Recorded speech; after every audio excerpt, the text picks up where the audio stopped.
Sobre as funções cognitivas, já falamos a respeito de atenção e de orientação no tempo e no espaço.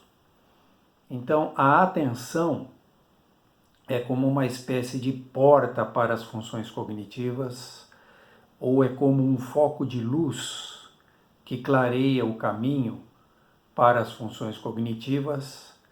A orientação temporo-espacial é como uma espécie de uma bússola ou de um GPS das funções cognitivas, mas sem a memória, tudo isso fica, e outras funções também, ficam um pouco no vazio, já que a memória acaba funcionando como que uma espécie de, digamos, um oxigênio das funções cognitivas, como uma espécie de uma fonte de energia ou uma fonte de organização das funções cognitivas. Então, a memória, que é essa capacidade de estocar informação e de resgatar essa informação. Então, nós temos vários tipos de memória.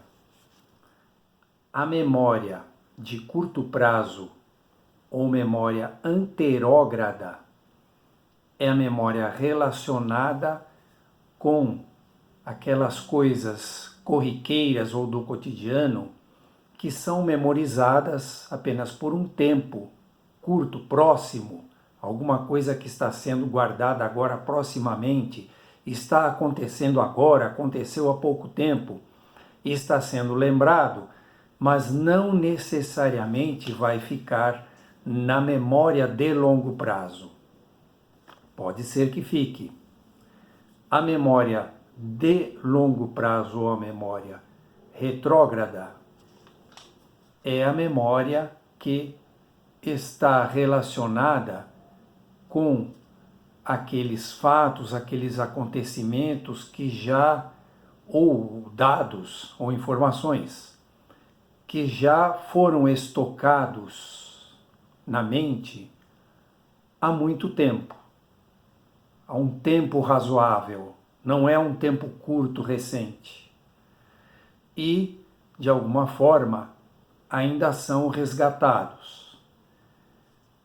E aquelas coisas que as pessoas guardaram a respeito da vida há muito tempo e que ainda são capazes de se lembrar. Eventualmente é formado inicialmente pela memória de curto prazo e depois fica acumulada na memória de longo prazo.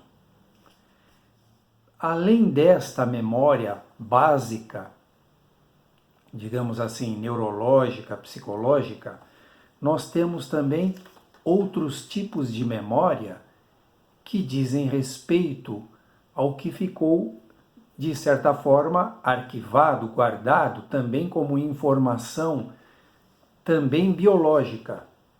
Então, nós temos a memória biológica, a memória dos genes, da herança genética, a memória do sistema imune, uma memória, de certa forma, bioquímica, e assim também podemos dizer até da memória epigenética, que é aquela que junta os dados da genética com os dados adquiridos no transcorrer da vida do indivíduo, e isso conjugado aos dados da genética, forma isso que é chamado de epigenética.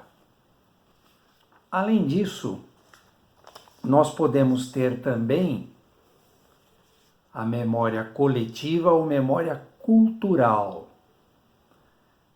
Então, temos aquela memória mental, podemos, digamos assim, descer a um nível microscópico ou mesmo submicroscópico e irmos a essa espécie de memória biológica, mas também podemos ir além da individualidade na coletividade e descobrir que existe também uma memória coletiva, uma memória cultural, que vai ficando de geração em geração, através das diferentes culturas. Entre os gregos antigos, havia a deusa da memória chamada Mnemosine. E quando os gregos antigos faziam alguma cerimônia em honra de algum dos deuses, de modo geral, primeiro eles rendiam homenagem a Mnemosine, a deusa da memória, porque é aquela que permite reter, fazer permanecer, fazer passar de gerações em gerações o conhecimento a respeito dessa cultura grega, dessa cultura mitológica. E também temos hoje em dia a memória cibernética, que é aquela memória do computador, ou é aquela memória associada a todo e qualquer mecanismo relacionado com cibernética, computadores, informática. E isso também integra o lado sociocultural do ser humano. Além dessas memórias, pode-se até dizer que há outras memórias. Há uma memória do corpo ou memórias do corpo, por exemplo, onde há uma junção de todas essas memórias. Portanto, quando se fala em funções cognitivas, além da atenção, da orientação e há outras, a memória tem um papel central. Um papel central na configuração, na organização, na montagem das funções cognitivas, que são as funções que permitem o aprendizado, o aprender, o conhecimento.